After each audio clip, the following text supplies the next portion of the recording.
بسم اللہ والصلاۃ والسلام علی رسول اللہ۔ آج بہت ہی پیاری اور اہم حدیث مبارکہ ہے۔ صحیح مسلم شریف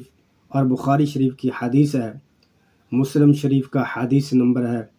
815۔ رسول اللہ صلی اللہ علیہ وسلم نے فرمایا، لا حسد الا فی اثنتین، دنیا میں روئے زمین پر اور نوع انسانی میں سے، تمام انسانیت میں سے صرف دو قسم کے ایسے لوگ ہیں جن پر رشک کیا جا سکتا ہے۔ فرمایا، رجل آتاہ اللہ القرآن، ایک وہ مسلمان انسان ہے جسے اللہ رب العزت نے قرآن عطا فرمایا، قرآن کی تعلیم عطا فرمائی، قرآن کا فہم عطا فرمایا، فہو یقوم بہ آناء اللیل و آناء النہار، وہ دن کو بھی رات کو بھی اس کی زندگی کے شب و روز لیل و نہار بسر ہوتے ہیں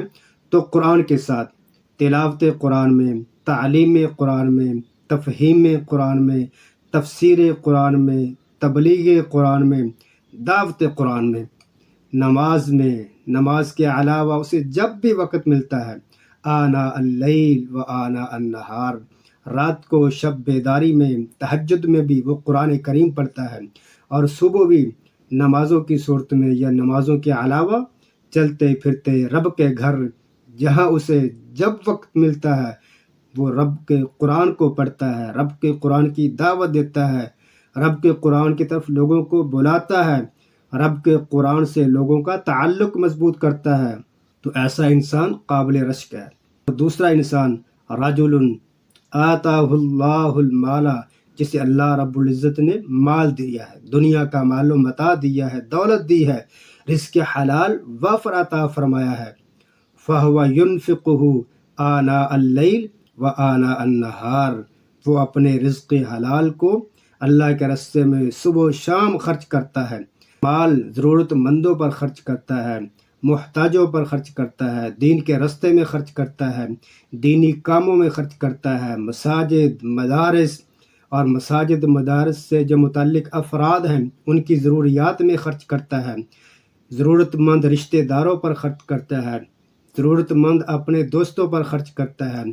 ضرورت مند اپنے تعلق داروں پر خرچ کرتا ہے، جہاں بھی جب بھی نیکی کے کام میں ضرورت ہوتی ہے وہ رب کی رضا کے لیے خرچ کرتا ہے۔ تو ایسے دو انسان قابل رشک ہیں، انہیں دیکھ کر مسلمان انسان خواہش کر سکتا ہے اور خواہش کرنی چاہیے کہ اللہ مجھے بھی ان جیسا بنا، اے اللہ مجھے بھی ان جیسا بننے کی توفیق عطا فرما کہ میں بھی دعوت دین دینے والا بن جاؤں، قرآن سے مضبوط تعلق والا بن جاؤں۔ اس میں ترغیب بھی ہے، دعوت فکر بھی ہے کہ معاشرے میں ایسے لوگ ہونے چاہیے کہ جن کا اپنے رب سے تعلق قرآن کے لحاظ سے، قرآن کی دعوت کے لحاظ سے ان کا تعلق اپنے رب سے مثالی ہو، رزق حلال کمانے میں اور رزق حلال خرچ کرنے میں بھی وہ معاشرے کے لیے مثالی بنے۔ جب معاشرے میں ایسے افراد ہوں گے جن کی عزت احترام قرآن کی وجہ سے ہوگی، قرآن سے تعلق کی وجہ سے ہوگی، مسجد مدرسے سے تعلق کی وجہ سے ہوگی، دین داری کی وجہ سے ہوگی، اور اللہ کے راستے میں مال خرچ کرنے کی وجہ سے ہوگی، یقیناً انہیں دیکھ کر معاشرے کے دوسرے افراد بھی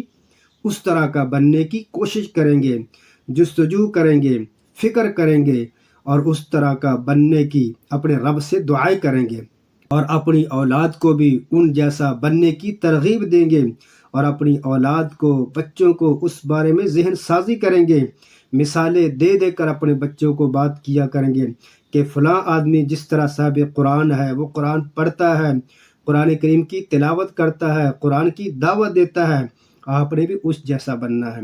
فلاں نیک انسان، مالدار، جس اللہ کے راستے میں خرچ کرتا ہے، دین کے کاموں میں خرچ کرتا ہے، مساجد مدارس کے لیے خرچ کرتا ہے، علماء پر، دیندار طبقے پر، اور اپنے عزیز تعلق دار رشتہ داروں پر خرچ کرتا ہے، اے میرے بیٹے آپ نے بھی اسی طرح لوگوں پر خرچ کرنا ہے، بڑے ہو کر رزق حلال کمانا ہے اور لوگوں پر خرچ کرنا ہے۔ اس حدیث مبارکہ میں